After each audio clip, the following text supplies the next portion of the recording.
Is Mr. Ian Faria. Mr. Faria is one amongst the most accomplished and sought-after motivational coaches. He is passionate about his mission to make India the innovation capital and the center for thought leadership in the world. He is here to inspire us to keep powering through life. Please put your hands together as I invite Mr. Ian Faria on the dais.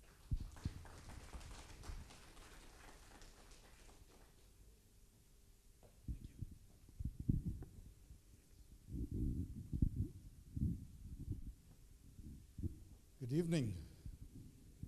Are you all happy to be here? Wow. I like the intonation on that one. Yes. Sanjay, first of all, let me congratulate you. I think it's an amazing job that you've reached 10 years. That's a huge, big landmark, let me tell you. And why is it a big landmark? In this country today, we have got this startup culture. So I work with a lot of startups to help them do the pitch for a lot of money from investors. And I'm amazed at how people think that just because you have a good idea, and in your head that idea is fabulous, people assume that the whole world will run to you. And they'll be chasing you to give you money. Can we have some lights on in this place, please, if you don't mind? Asking him, what exactly do you want of me? And he says, see, boss, we want to just be pepped up. And you do that the best, so just jo karna hai karo. So my brief is simple, but it's wide. So I thought I'll focus on success as the theme for today. Is it okay with all of you? If anybody has any objections, this is the time to state it. No objections? Okay, so I'll carry on then. When I'm working with these startups, they have this impression that once you got a good idea and you can sort of show a stereotype, show a prototype of it, everything else is going to follow and, success is just going to happen. But interestingly, when you look at the statistics, it doesn't happen. 90% of all startups fail in the first year. And in the year after that, 90% of those 10 which are remaining fail. That means 9 out of 10. So what happens is after 2 years, more or less only 1 out of 100 make it. And interestingly, the venture capitalists and the angel funders now are looking at those smaller, success rates. If 1 out of 30 make it, they are very happy. Because they make that much money more than their investment, which is that much. So, forgetting about the venture capitalists and what return they make, I'm looking at it from a slightly different perspective today. When you have a business like Sanjay's,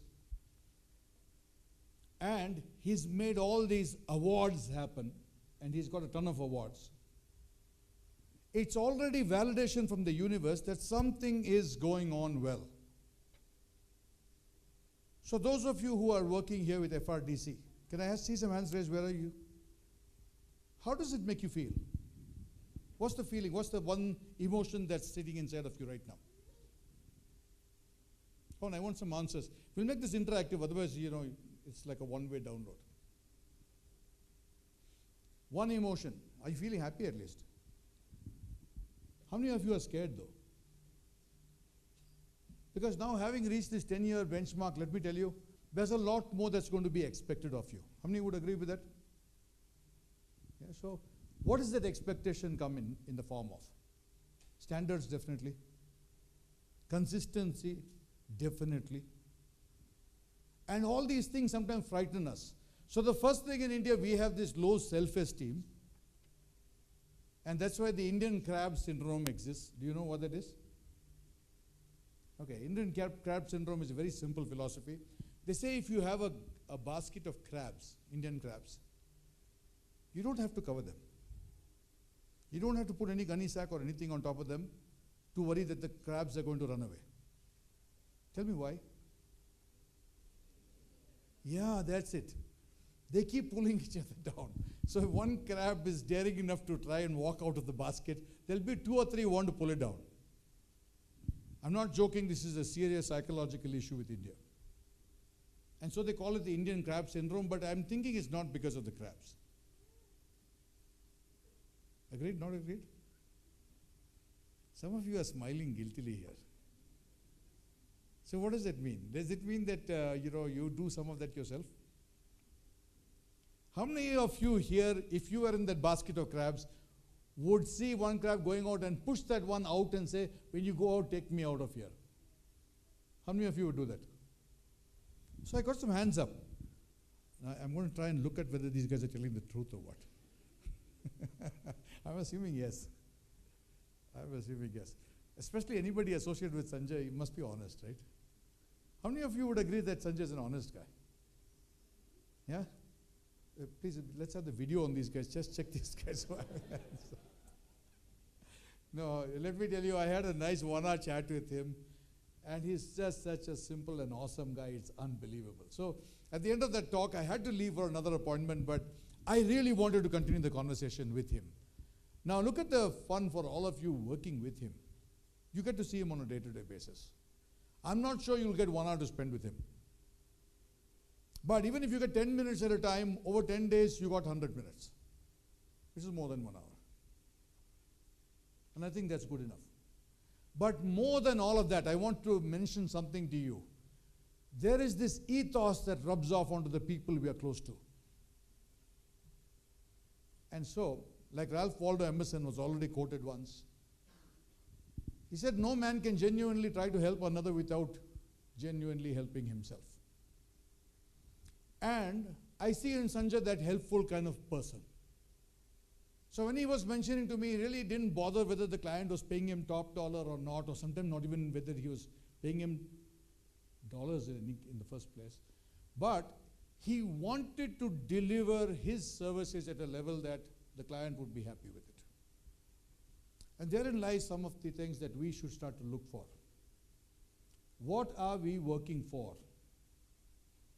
If you're working for the money, let me tell you that money will come and it will go, and that's the end of it. But if you're working for this intrinsic motivation or inner satisfaction, then you're not working a single day in your life. So the number of times I've asked this question, don't you need a holiday? You work 7 days a week, 365 days a year. How do you manage without a holiday? And I can do this for 10 years at a time. And really, it's not such a big rocket science issue to discuss. Let me explain this to you.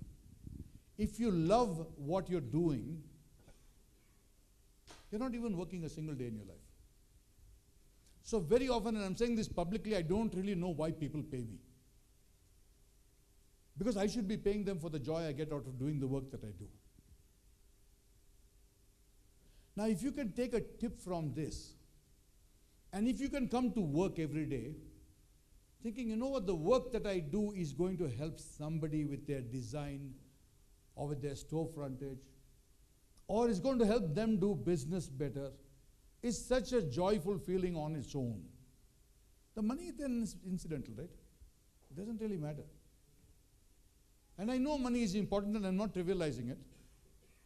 But I have seen from the number of successful people I have studied, I have seen one thing.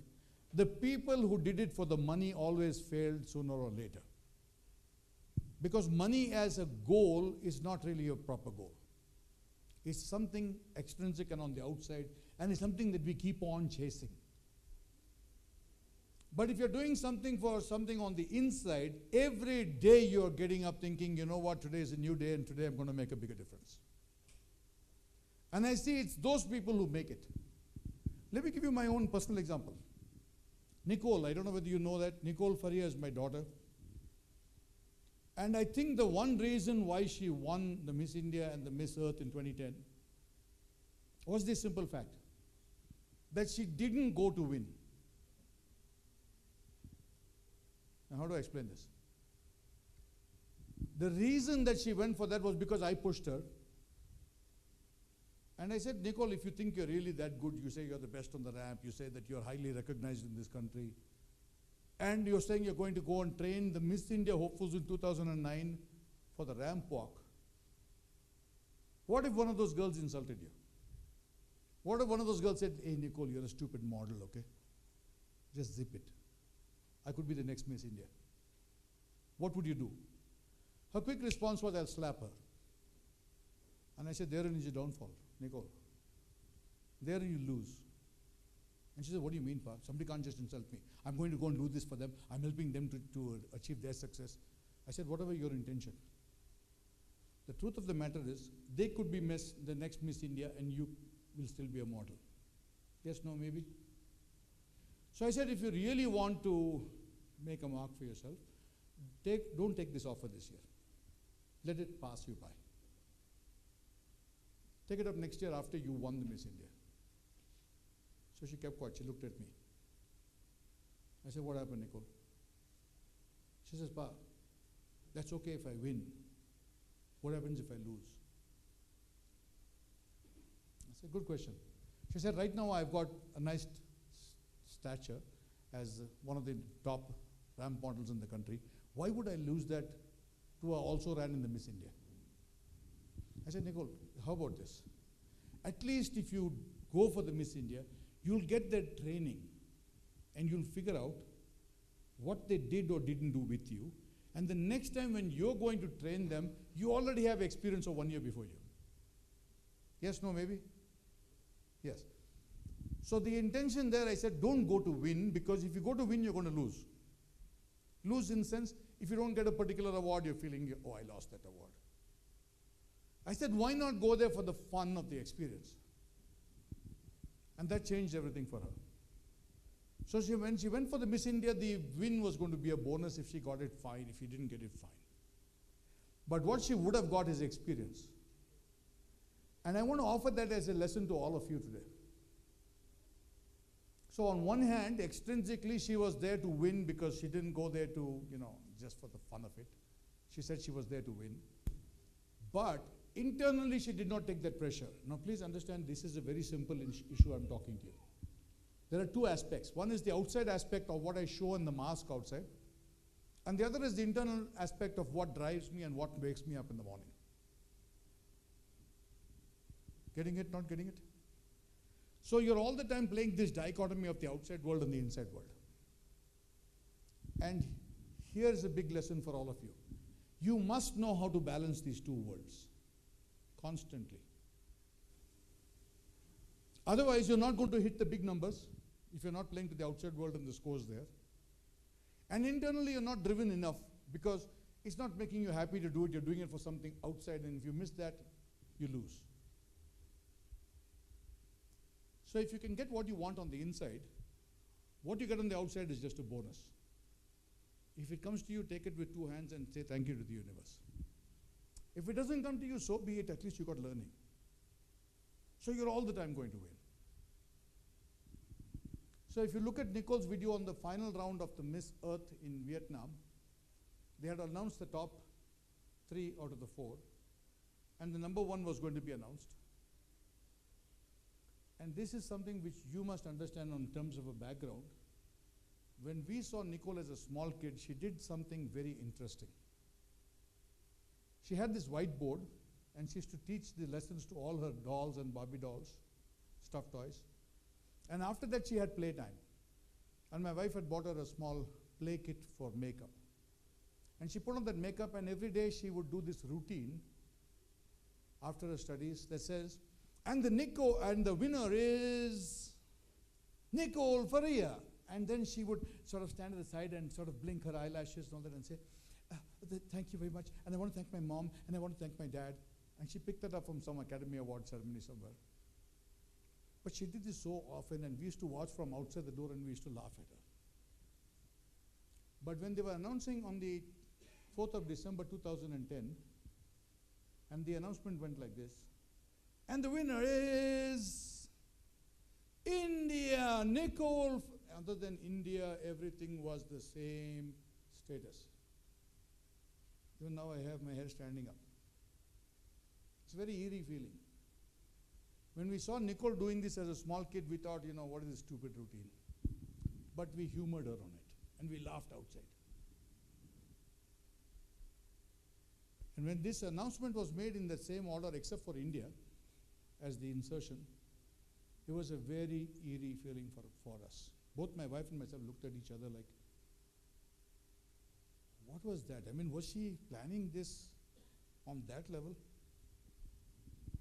And you believe it or not, the things that we plant inside ourselves and that intrinsic motivation, we didn't know it would peter out like this. We didn't.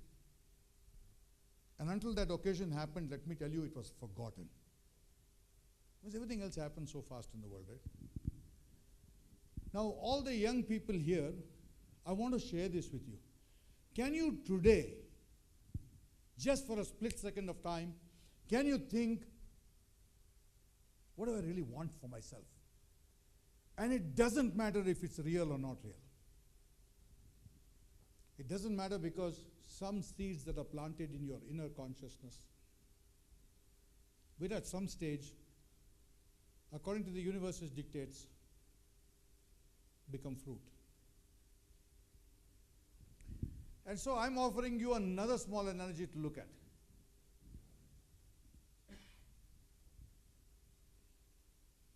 If I take a nice California apple and I cut it into quarters and I take the seeds out and I count those seeds, I can easily tell you how many seeds came out of the apple.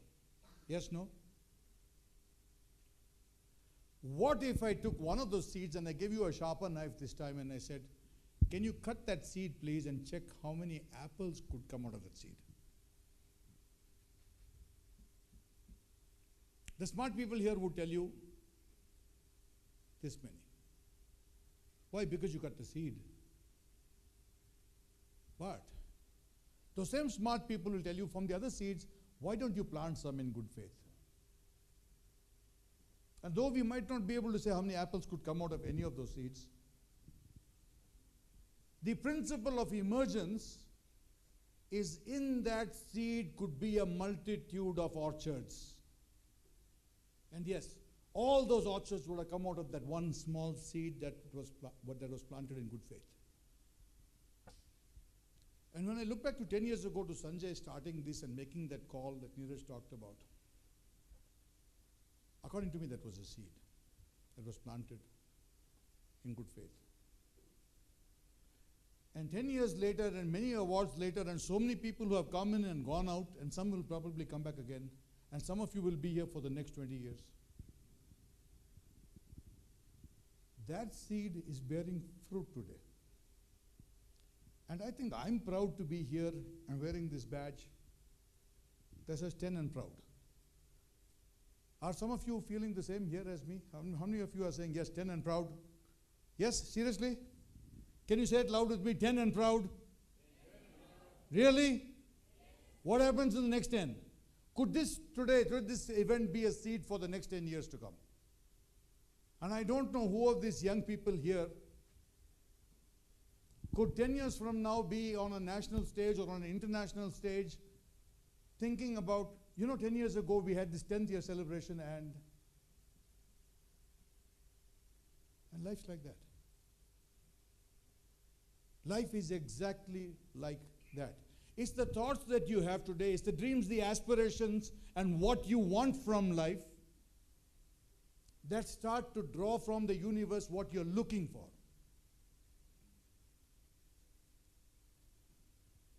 And I'm here today to incite that dream. To kick that wish that you have and make it a draw, a plan, or something more than that.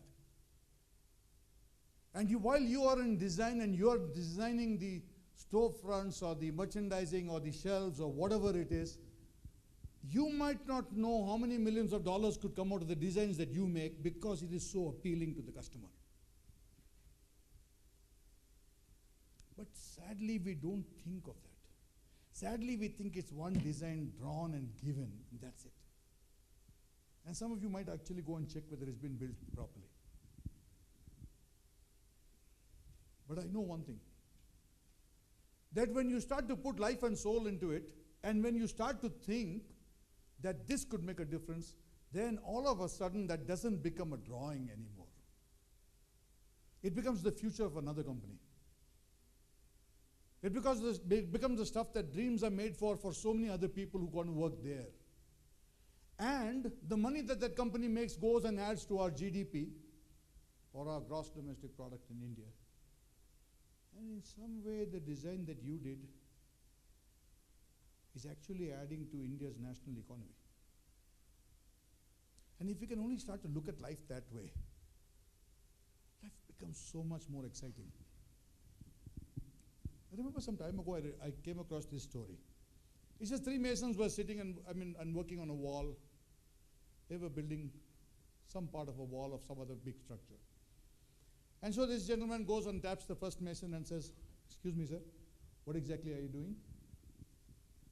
And he turns back and looks a little irritated that he was disturbed, and he says, "What am I doing? I'm building a wall, can't you see?"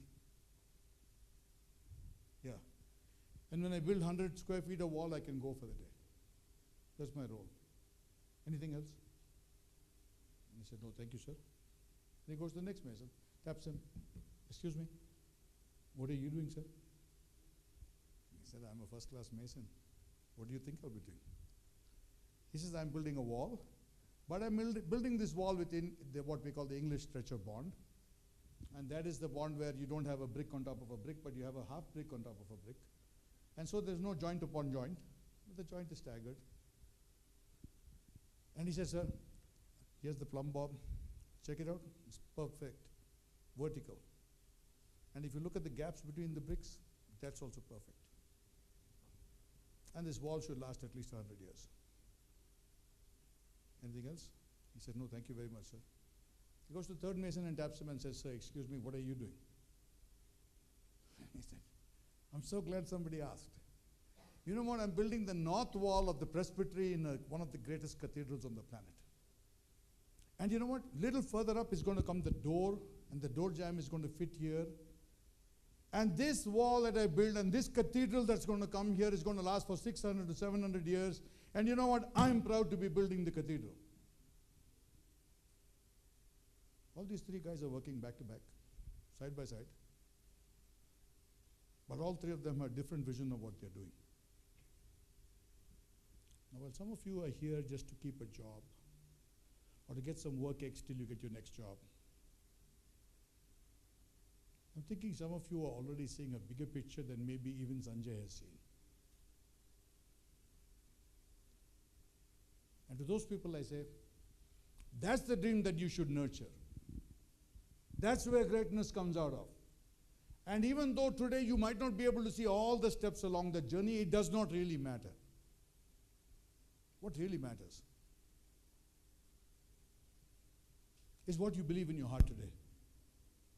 When John F. Kennedy decided to put man on the moon, the NASA scientists who were supposed to build the spaceships were laughing internally and saying, "Our president doesn't even understand the enormity of the mission. He doesn't even understand that we don't have the wherewithal to do that." But it didn't matter. John F. Kennedy had spoken. And when Neil Armstrong took his first step on the satellite that we call the moon, it was not Neil Armstrong's place to be there, but Buzz Aldrin, who was supposed to take the first step on the moon. But Buzz Aldrin got chicken. And he said, "I don't know, what happens if I don't come back? What happens if I just slide off? What happens if this 1/6 gravity they're talking about is not true? What about if it's 1/60th? And he must have had 100 different doubts in his head. And Neil Armstrong pushed him aside and said, "Buddy, don't worry, I'll take the first step. And whatever happens to me, but I want to be there out front." And he stepped onto the moon. And he made by now his historic remark saying, "One small step for man, one giant leap for mankind." And sometimes in the same team or the dream team that is there, somebody has to step out in front. Somebody has to make that difference. And I don't really know. There's no formula, there's no sort of scale that I can take, measure people and say, this person is going to make it. But hold on a second. There is one. And that's the look in the eye of the person. Sometimes it's just that attitude that you carry. Sometimes it's just that face-to-face that you have with people. And yes, the look of a winner is a different look than everybody else. They walk with a certain air of, confidence about them. Asking him, what exactly do you want of me? And he says, see, boss, we want to just be pepped up, and you do that the best, so just jo karna hai karo. So my brief is simple, but it's wide. So I thought I'll focus on success as the theme for today. Is it okay with all of you? If anybody has any objections, this is the time to state it. No objections? Okay, so I'll carry on then. When I'm working with these startups, they have this impression that once you got a good idea and you can sort of show a stereotype, show a prototype of it, everything else is going to follow, and success is just going to happen. But interestingly, when you look at the statistics, it doesn't happen. 90% of all startups fail in the first year. And in the year after that, 90% of those 10 which are remaining fail. That means 9 out of 10. So what happens is after 2 years, more or less only 1 out of 100 make it. And interestingly, the venture capitalists and the angel funders now are looking at those smaller, success rates. If 1 out of 30 make it, they are very happy. Because they make that much money more than their investment, which is that much. So, forgetting about the venture capitalists and what return they make, I'm looking at it from a slightly different perspective today. When you have a business like Sanjay's, and he's made all these awards happen, and he's got a ton of awards, it's already validation from the universe that something is going on well. So those of you who are working here with FRDC, can I see some hands raised? Where are you? How does it make you feel? What's the feeling? What's the one emotion that's sitting inside of you right now? Come on, I want some answers. We'll make this interactive, otherwise, it's like a one-way download. One emotion. Are you feeling happy at least? How many of you are scared though? Because now, having reached this 10-year benchmark, let me tell you, there's a lot more that's going to be expected of you. How many would agree with that? Yeah, so what does that expectation come in the form of? Standards, definitely. Consistency, definitely. And all these things sometimes frighten us. So the first thing in India, we have this low self-esteem. And that's why the Indian crab syndrome exists. Do you know what that is? Okay, Indian crab syndrome is a very simple philosophy. They say if you have a basket of crabs, Indian crabs, you don't have to cover them. You don't have to put any gunny sack or anything on top of them to worry that the crabs are going to run away. Tell me why? Yeah, that's it. They keep pulling each other down. So if one crab is daring enough to try and walk out of the basket, there'll be 2 or 3 who want to pull it down. I'm not joking, this is a serious psychological issue with India. And so they call it the Indian crab syndrome, but I'm thinking it's not because of the crabs. Agreed? Not agreed? Some of you are smiling guiltily here. So what does that mean? Does it mean that you do some of that yourself?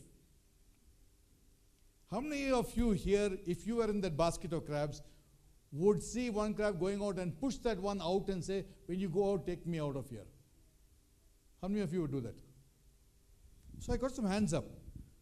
Now I'm going to try and look at whether these guys are telling the truth or what. I'm assuming yes. I'm assuming yes. Especially anybody associated with Sanjay, you must be honest, right? How many of you would agree that Sanjay is an honest guy? Yeah? Please, let's have the video on these guys. Just check these guys. No, let me tell you, I had a nice 1-hour chat with him, and he's just such a simple and awesome guy. It's unbelievable. So at the end of that talk, I had to leave for another appointment, but I really wanted to continue the conversation with him. Now look at the